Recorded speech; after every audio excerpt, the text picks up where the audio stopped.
So today I want to talk a bit about my experience in a narcissistic relationship. And I don't have any notes for this video. I didn't plan it. I just want to be vulnerable and explain what I went through, because I think that many times people who are going through this can find validation in other people's stories, because it's very difficult sometimes to talk to people about what's going on and have them understand.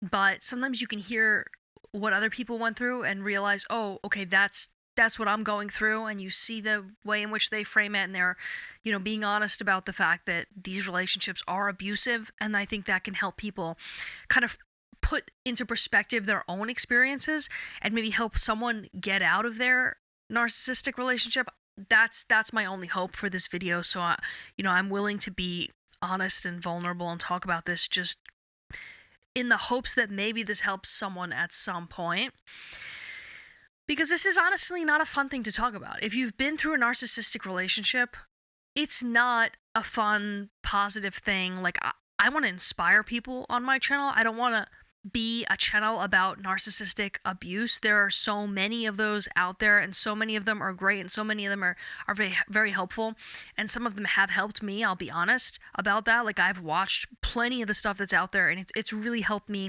put into perspective what I went through. And that's why I want to share my experience, because I think that it can help people. That's really it. Not trying to call this person out. Not trying to get attention or anything. I don't know how many people will even see this, but I just hope somebody at some point maybe takes something away from this, even if it's just a little bit of validation that what they went through was indeed abusive. So, the narcissistic man that I was dating, he also hated this sweater, so I thought, what better time to wear it, which I know it's ridiculous. It has a caveman giving a mushroom to a frog, but I don't know, I thought it was cute. So, but that's a good starting point, because narcissists will take your joy. They will take whatever small joys you find in life. And let's all face it, in these times, it can be very hard to find small joys in life.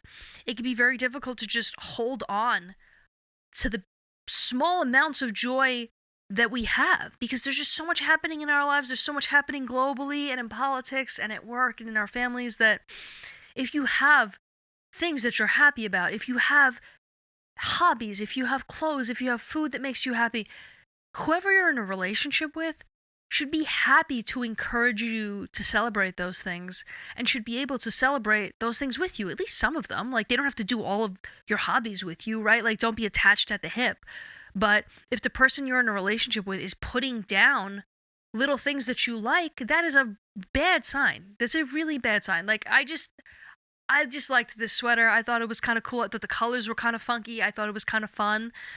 And he didn't like it. So that's the beginning. They won't like the things that you are happy about. That's one of, I think, the biggest lessons of narcissistic abuse, is that they don't want you to be happy. They're miserable, and they want to drag you into the dirt with them. I think there's a saying, I can't remember it exactly. I think it's from Winston Churchill. You could look it up and tell me I'm wrong in the comments. But it goes something along the lines of, don't play in the mud with pigs, because you'll get dirty and they'll like it. And that describes narcissistic relationships. You play with them, you get dirty, and they're the ones who have fun at your expense.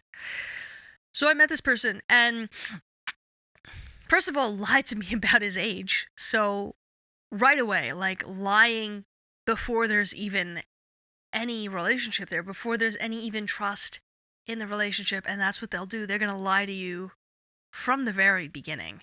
And I think that is a really early sign to look out for. Now, I'm not saying to be hyper vigilant and catch people on the small little things that just come across as like maybe a white lie or a fib or whatever, or someone withholding information, because let's face it, I've realized that in the beginning of a relationship, before you know someone, before you have trust with them, it's better to withhold information and not be completely transparent with them than it is to just give them the keys to the kingdom. Because if you do, in fact, come across someone who's narcissistic and you tell them everything about yourself, if you tell them all your insecurities, if you tell them everything you like, everything you're looking for, they're going to take that ball and run with it, and you just created a monster who knows everything about you. So if you're in the early stages of a relationship, just take it slow. Take it slow. Don't tell them everything in the beginning. Even if they ask, you don't owe them an answer to every question. And you can always go back and say, hey, you asked me this question. I wasn't completely transparent with you because I didn't trust you. I wanted to build trust, right? And a person who's not narcissistic will be completely understanding of that. And someone who is narcissistic will have a problem with it. But back to the story. So I met this guy and things felt a little weird from the beginning. But I always try to give people the benefit of the doubt. I always try to think that people have good intentions. And sometimes that's what's going to get you. Sometimes that's how they're going to get you. And that's how I was gotten. That's how I was played. Was by thinking, even though this person lied from the beginning, even though this person was saying things that were a bit off, I thought that there was still some goodness there. And there definitely is, but it's not enough to keep a relationship going, at least not in my case. So I meet this guy and he lies to me right off the bat about his age. And he was being very grandiose in the beginning, telling me about how great he is, how great his business is, how great everything he does is. And it definitely struck me as odd, but I also thought, okay, maybe he's just trying to impress me. Maybe he's just trying to win me over by saying how great he is. He's just overcompensating in the beginning because maybe he feels insecure and we don't know each other. So again, giving the benefit of the doubt, which with someone who is highly narcissistic and manipulative or sociopathic, it's gonna come back to bite you, as it did me. So right away, like a second or third date, he told me that he didn't like my bag. So again, very subtle put downs. That's what they'll do in the beginning because they want to gauge you. They're not going to immediately say something that's completely terrible to you because chances are most people have enough self-esteem that if someone says something absolutely atrocious to them in the beginning, they're going to walk away right away. But narcissists are smarter than that. They know that they can say these little things, right? I think they call it negging. These little negative things to you that are kind of like, they're just small enough for you to let them go. And for you to say, okay, I can be the bigger person and I can allow this not to hurt me. So he didn't like my bag. So he said to me, I'm going to buy you a bag. And I said, please don't do that. I have a bag. I don't need a bag. Please don't. Because something about me just, it felt off. It felt off. It felt weird that so early in knowing each other, he's trying to give me a gift and then also wrap it up in not liking the bag that I have. So despite me telling him, please don't do this, he went and did it anyway. And now he's got me on the guilt.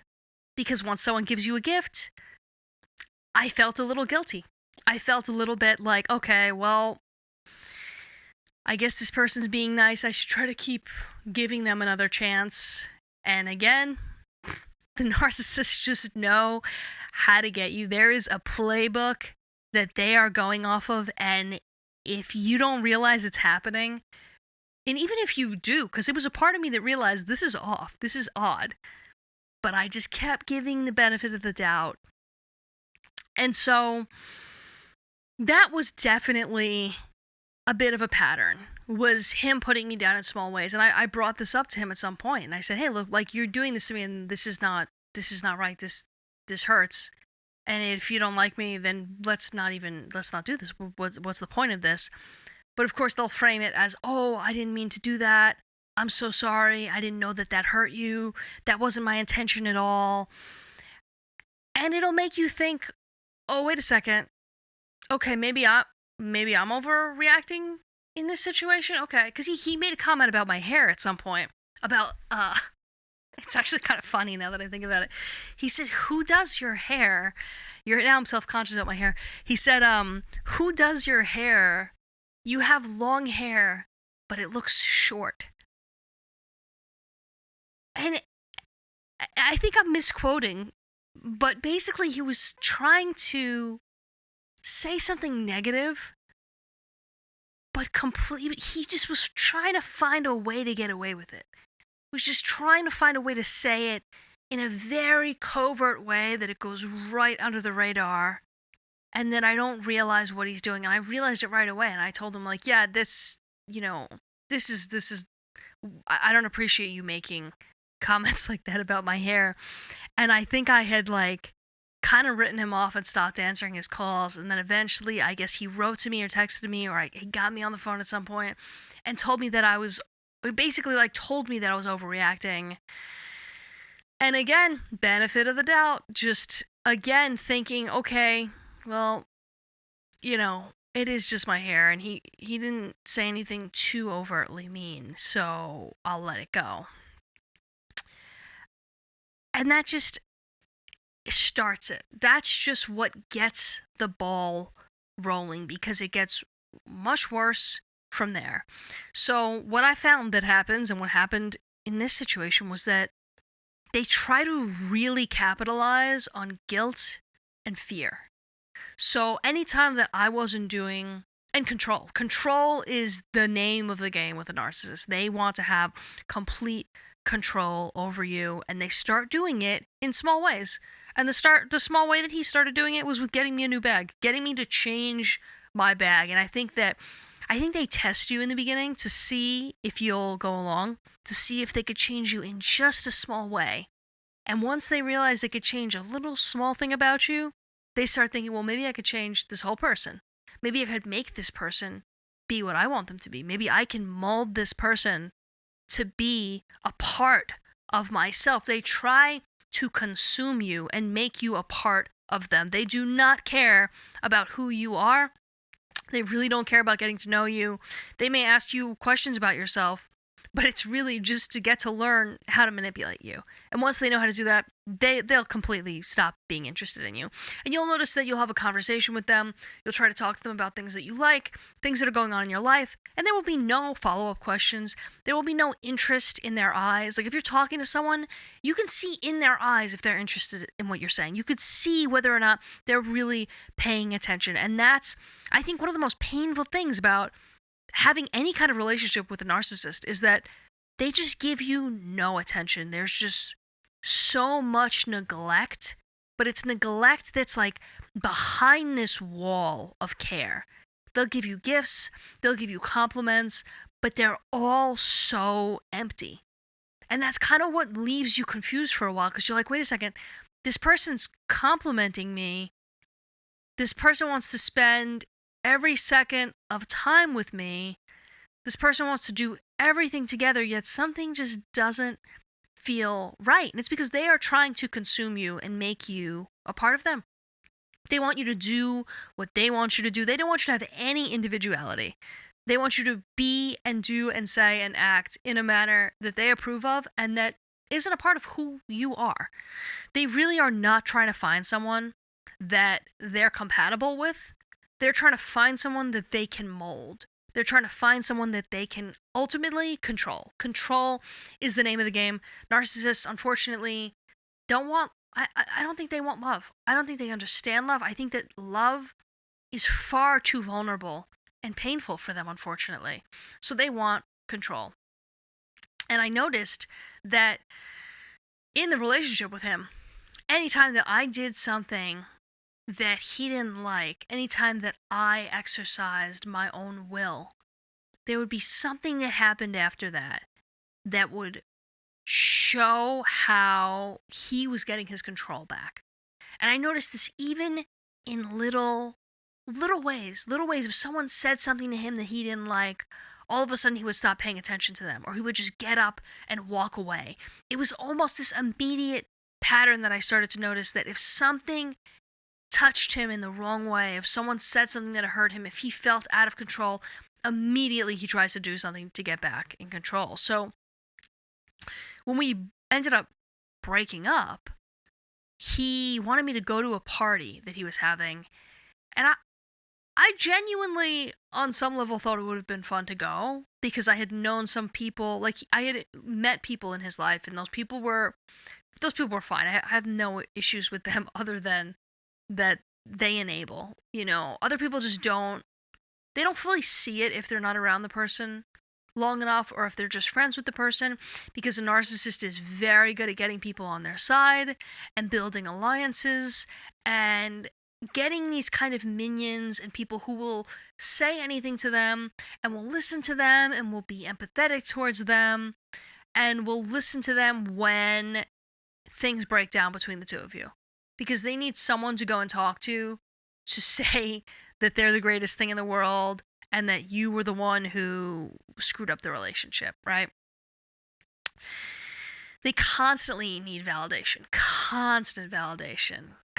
If you're not constantly validating them, they are spiraling. And I found that, ironically, you can have a good relationship with these people if you are willing to do and say whatever it is that they want. If you do and say everything that they want you to do and say, they'll be pleasant to you. They'll give you compliments. Again, they'll be empty compliments. They will pretend to listen to you. They will give you gifts. They will try to keep that validation coming. But as soon as you start to exert your own will, that's it. Their problems start happening after that. So when we did ultimately break up, there was a party that he was having, and he wanted me to come to the party.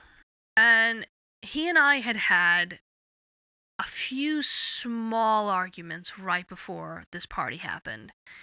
And one of the things that I realized was that he would purposely test me. They purposely test you. So if you say you don't like something, or you say you don't want to do something, you can be sure that they're going to ask you to do that thing very soon, because they want to test you. They just learned something about you, and they want to see if they could break you. They want to see if they could make you bend to their will instead of your own.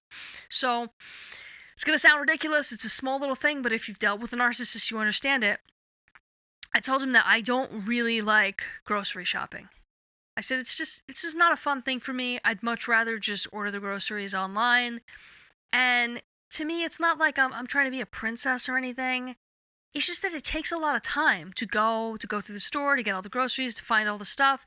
And I find that in this point in my life, time is really precious to me, because there's a lot of things that I really want to do. I'd much rather be making videos. I'd rather be connecting with my friends. I'd rather be doing things that are meaningful to me than grocery shopping. And I find that the cost of just getting the groceries delivered isn't that much higher, at least where I live. So I told him that I really, really dislike going grocery shopping. And then a few days later, he's asking me if I'll go grocery shopping for this party. And it took me a second to realize what he was doing. And you can say, oh no, maybe he just really wanted to go shopping with you, and that's what he would have said to me. But I knew. I knew, because I remember the exact conversation I had to him when I was telling him that I don't like grocery shopping. And he was nodding along. And there's this twinkle in their eye, this mischievous twinkle they get sometimes when they're thinking in their head, I'm going to break you down. I'm going to break this thing that you said you don't want to do. I'm going to get you to do it. So we had this argument about him wanting me to go grocery shopping and me not wanting to go, because I told him I didn't want to go. And now he's purposely asking me if I'll go grocery shopping for this party. So I said no to that. He wasn't happy about that. And then ultimately I ended up saying no to the party, because I had already been seeing him. I had already seen him during that week. I had already given him a lot of my time. I had already done multiple favors for him that week, asking nothing in return. And so I decided on the day of the party, I wanted to work on my YouTube channel, to be honest. Like, I just wanted to do what I wanted to do. I needed some time to myself. And a person who's not narcissistic will understand that. I really wasn't trying to make a statement by not going to his party, but I think that's how he saw it. He saw it as, he's not in control of me. I'm trying to exert some control over him. I mean, that's the other thing. They'll tell you that you're trying to control them. They'll always turn things around. There's this saying, DARVO. I forget completely what it stands for, but look it up. It's very important to know if you're seeing a narcissist. It stands for deny. Look it up. Trust me. But basically, they have these tactics, and once you learn about them, you realize, oh my God, this is exactly what they're doing. And anything you say about them, they're going to start saying that you're the one doing it. And then once they start saying these things, there's no rationalizing with them. So you cannot get them to realize that they're the ones who are causing all the problems. And so, back to the story. I said I didn't want to go to this party, and then he starts sending me these long messages to which I wasn't replying because I had already just had enough at this point. And he said that he was ending the relationship, or he was concluding the whatever he said. I don't even know. I deleted the messages. At that point, I didn't care. Like, it's sad, but I think that if you have enough knowledge about narcissism and you somehow end up with one of them, or if you end up with one of them and then you learn these things, you get to the point where you realize, you know what, I just don't care anymore. This person is contributing nothing to my life but problems. Nothing but problems. And anything they give to you, any time they give to you, anything, any gifts that they give to you, anything at all, it never can make up for the mental distress that they cause to your life and the amount of time and energy and effort that they consume from you. Narcissists are consumers. Consumers through and through. They feed off of your energy. And one of the things that they really love to do is they love to see you squirm. They love to do things to you that they know you don't want being done to you, and they get pleasure from that. It is highly sadistic. Highly sadistic. So, anyway, I keep veering off from the story, but I think it's important. So I didn't go to this party, and he says that he's ending the relationship, and at that point, I replied back, okay. And that was it. I didn't write back anything after that. I didn't. We had one more conversation after that because I had stuff at his house that I needed to get, and if I hadn't had camera equipment at his house, I would have just said, I don't care. Even if it was clothes, toiletries, anything else, I would have just said, I don't care. But I had my camera equipment, and I needed my camera equipment, so I had to message him. And I said to him, let me know when I can come get my equipment. And he started doing this thing where, again, power play. Oh, well, I'm not feeling well. Guilt, playing off of guilt, making it about himself. It's always about them. Always about them, never about you. He was saying, when I feel better, you can come get your stuff. And I was like, no, I'm not playing this game. Not playing. I'm not going to sit around and wait and continue to message him and say, when can I get my gear? I make a living off my camera gear. I wasn't going to let him hold on to it. I wasn't going to let him hold it hostage. I just went to the house. Knocked on the door and was like, I'm here. I'm taking my stuff. I want to get my stuff. He didn't want to let me in. Didn't want to let me in, but eventually let me in. And I walked in. I didn't say a word. I just packed my gear.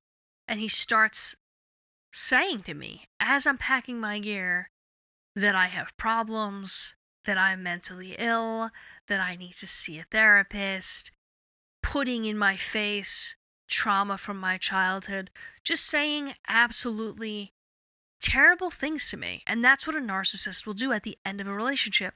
They will use anything they learned about you, anything that they know is harmful to you, and they will use it to hurt you. And that's how you know that. I think that's one of the biggest ways of knowing and getting validation for the fact that you've been in a relationship with someone who is narcissistic, who is sadistic, who is psychopathic, is that ending the relationship will be dangerously difficult. Like, ending any relationship can be difficult. It's hard to break up with people. It's hard to say, like, hey, this isn't working. But if it's between two people who are caring enough and mentally healthy enough to understand, it's like, yeah, it could be sad, but you don't break each other down as the other person's walking out the door. Maybe there's some hard feelings there, but it is not on the level as it is with a narcissist. And so as he's saying these things to me as I'm packing up my camera gear, I'm just saying to him, can you please stop? Can you just be quiet? Can you just stop? And I realized he just was not going to stop.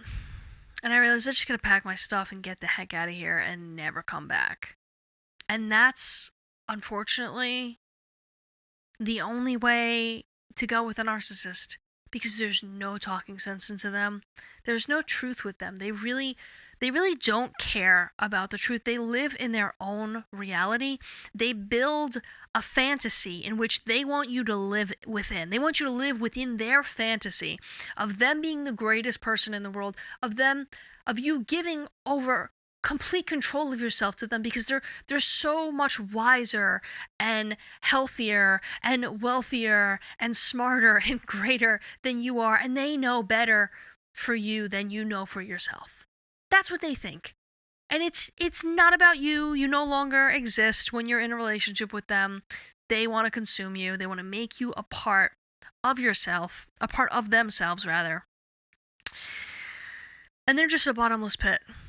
It's unfortunately just a very, very dark and bottomless pit. And I desperately tried. I desperately tried to shine some sort of light in this person's life. I tried so hard to be like, hey, let's try meditation. Let's be grateful. They just don't. It doesn't compute. It just does not compute for them. He had a little bit of an addiction problem. He was going to NA, and I was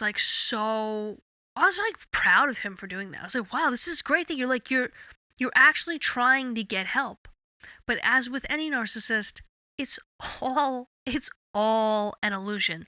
The depths they will go to for this illusion are absolutely amazing. He was going to NA meetings, Narcotics Anonymous meetings, and this is how much of an illusion they live under, is he was about to go and celebrate his 1 year sober at NA. And I knew that he wasn't sober. He wasn't sober at all. He was doing drugs right in front of me, smoking right in front of me, which again, immediately a bad sign. So, again, they'll lie. They won't only lie to you, they'll lie to anyone. I mean, I can't imagine doing that. I can't imagine lying to an entire group of people for almost a year, pretending to be sober when you're going to meetings high. And addiction is it's not a joke at all. It's terrible. It's terrible to have an addiction. It's terrible to have that genetic predisposal to having an addiction. I'm not saying anything bad about addiction at all. I don't have any problem with him having an addiction and trying to get help for it. It's just that the narcissism won over the addiction.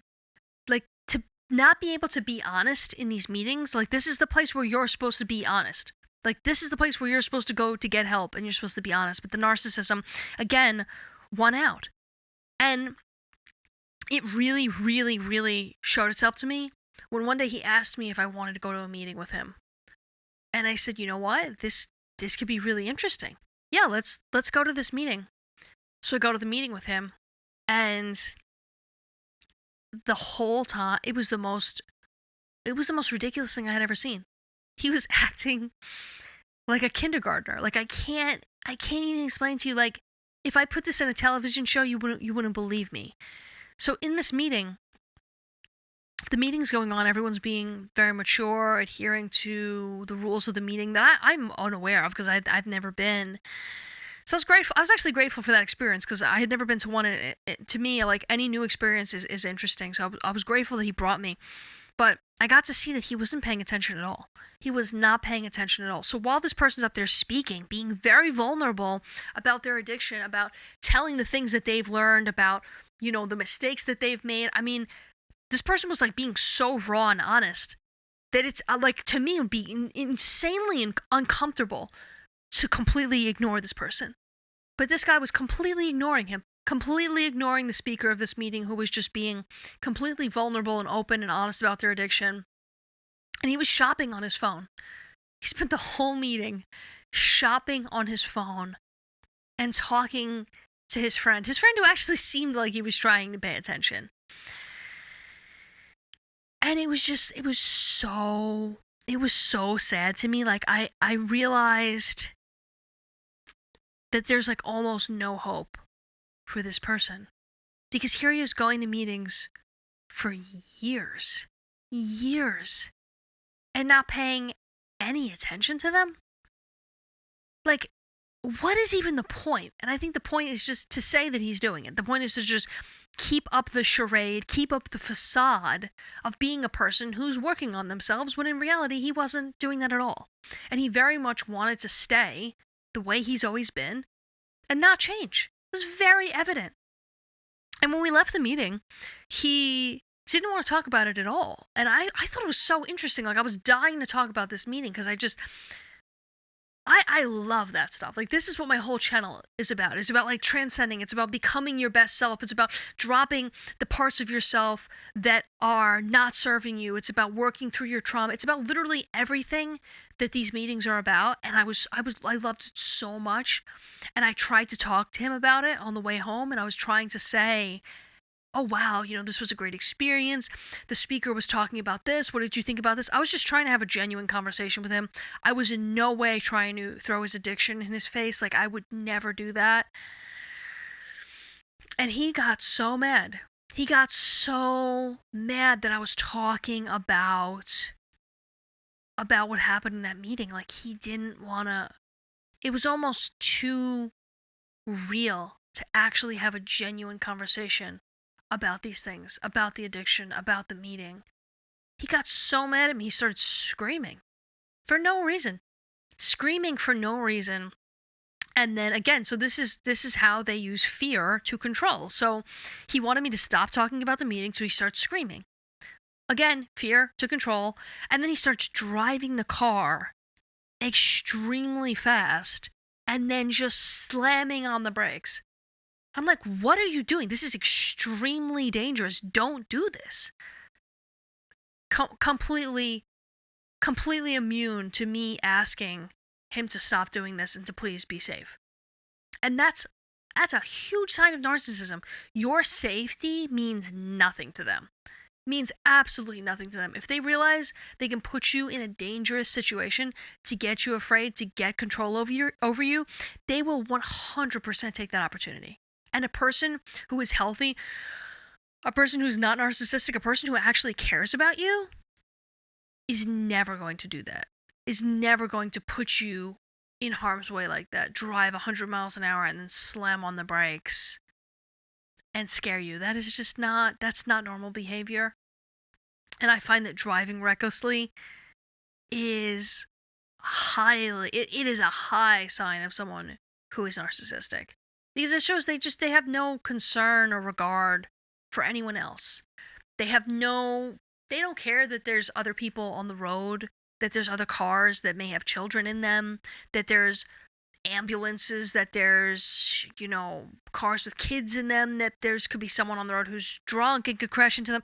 They don't care at all. There's no regard. They are the only person in the world who matters.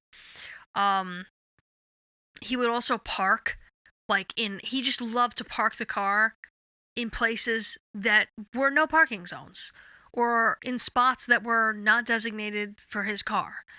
Because, again, narcissism, you're the most important person in the world. You are better than everyone else. You mean more than everyone else.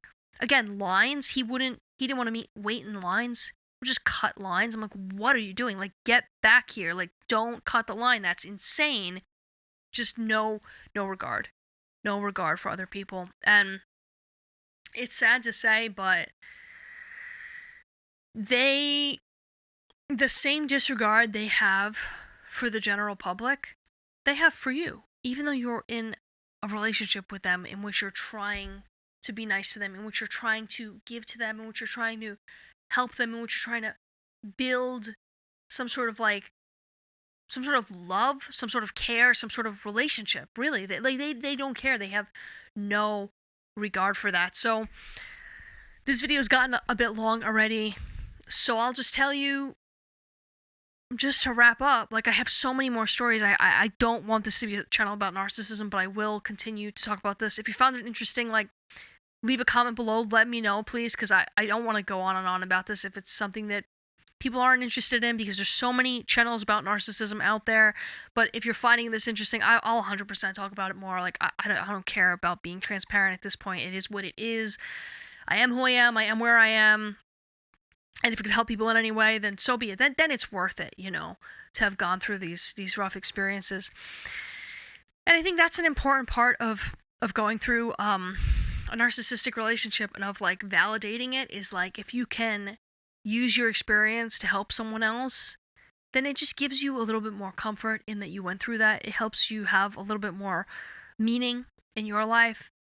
And so if you are in a position with a narcissist, like, my only advice is, like, find a way to strategically and safely get out, because it's not going to work. Like, they're never going to care about you, unfortunately. Like, it's so sad to say, they don't even care about themselves. Like, if you can't get someone to care about themselves, they're not going to care about you. Like, it's very, they care about their false self. They don't care about their real self. They can't face their real self. It is far too painful for them. And, like, on some level, I have a lot of pity for them, because, like, I can't imagine living like that. Like, I can't imagine that that's a fulfilling way to live. It's not. It's really not. Like, you see the pain behind their eyes. And, like, if you're a person who's compassionate, if you're a person who cares, that's part of what lures you in. It's just like, oh my God, this person's in pain. Maybe I can help them in some way. And you can't. It's so sad. Like, you can't.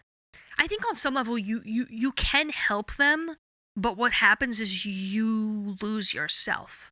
So me listening to him, me being kind to him, me forgiving him 1,000,000 times, I think was definitely helpful to him. Like, I think that having someone who was always there to listen, having someone who would generally go along with what he wanted most of the time, because honestly, I'm just a pretty, like, easygoing person. Like, if I say I want Italian and the person I'm with is like, no, I want Chinese, I'm like, yeah, that's cool. Like, I like Chinese food too, no problem. I try to not sweat the small stuff. And I think that having someone in his life that could do that for him, that could generally give him what he wants. Like, I won't compromise my morals. I won't compromise my self-respect, right? With those things, I would absolutely draw a hard line with him, and that's where the problems came in. But the times when I would give him what he wanted in little things, like, let's go here, let's go there, let's eat there, let's do this, let's watch this, that stuff, like, I just never really, it wasn't a big deal to me, because, like, I know that I have my own time and I have my own life where if I want to eat something, I'll go eat it. If I want to watch something, I'll watch it. Like, the relationship for me is about, like, bonding over what the two of us want. So I'm more than happy to make compromises. So I think that having someone in his life like that definitely helped him, but the cost was myself. The cost was losing myself. And I mean, I don't think I fully lost myself, because I got out of it in a relatively small amount of time, but what would have happened long term is that I would have lost myself. And he would have been helped by that, and just a little bit of, like, I think what ends up happening with narcissists is that they can't control themselves, so they try to control you. And they feel more in control when they're in control of another person, because they have no control over themselves. And it's sad that, like, they have to control another person just to feel okay, but that's the way it is. It's like, the truths of narcissism, the truths of dealing with these highly manipulative people are so sad that it's like, you almost don't want to come to terms with these things, even though these are the things that can save you, because it's so sad to think that people are living like this. Like, I don't say these things to, like, bash narcissistic people. Like, I think these people are, like, so sad and so miserable, but there's unfortunately, like, not anything you can do for them without giving away parts of yourself. So if you're in a narcissistic relationship, get out of it and just try to recognize if you're in it and you can't get out right away. Just really pay attention. Really pay attention, write things down, because when you get out of it, you're going to need to remember these things to continue to validate your experience, because the narcissist never will, and many times other people won't either. They'll see these little things and they'll think, oh, well, maybe they didn't mean it that way. Because most people are Pollyannish. Most people think that most people are good, which isn't really the case. And narcissists are masterful at creating these situations in which if you don't fully understand what's going on, it seems like they're not doing anything wrong. Or it seems like maybe there's just a misunderstanding between two people. But trust me, once you're in it, and once it's happening, and once you notice the pattern, it is what it is. At some point, you have to just come to terms with it and realize there's nothing you could do here and leave and just stop all communication. Because all communication with a narcissist is just going in a circle. It's going in a circle. You don't get from A to B to C. Like, A is your point of view, B is their point of view, and C is like mutual understanding. Like, you just do not get to a mutual understanding with them. And watch out for their control tactics, their manipulation. Watch out for the guilt trips, because they just will constantly guilt trip you. And I think that learning these things can help, because you'll start to recognize them as they're happening, and it will help you get enough validation to eventually leave. And that is the most important lesson about narcissism and narcissistic relationships, is that if you want to retain who you are, if you want to have any sort of autonomy, if you want to have peace, if you want to have joy, if you want to live a life that is meaningful to you, you need to leave. Like, you have no choice. Like, no choice. You have to leave. So I hope this helped in some way. If you made it through to the end, thank you for watching this. It helps me kind of like validate my own experience and just like find some good in the tragic situationship that I was in. So anyway, seriously, thank you so much for watching this, and comment below. I will absolutely reply. I would love to hear if anything in this resonated with you. Subscribe to the channel, because I'd love to see you again. And seriously, if you're in one of these relationships, get out safely.